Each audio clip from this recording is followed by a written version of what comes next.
Muhimi boy bo'lsin, sevgiga qorin to'ymaydi. Rizqni Alloh beradi. Halol mehnat qilayotgan erkak eng boy erkak. Oila mansab ustiga qurilsa, u oila uzoqqa bormaydi. Erkak kishining topgani ayoliniki. U so'ramasdan ham olsa bo'laveradi.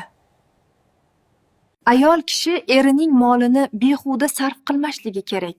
So'rab olish bu ham hurmat, ham ibodat. Erkaklarning hammasi bir go'r. Ular uchun hayotingni bag'ishlashga arzimaydi? Xotin erining haqqini o'z haqqidan ham, hatto yaqinlarning haqqidan ham ustun qo'yishi kerak. Seni yaxshi yedirib, kiyintira olmasa, bunday erning nima keragi bor o'zi?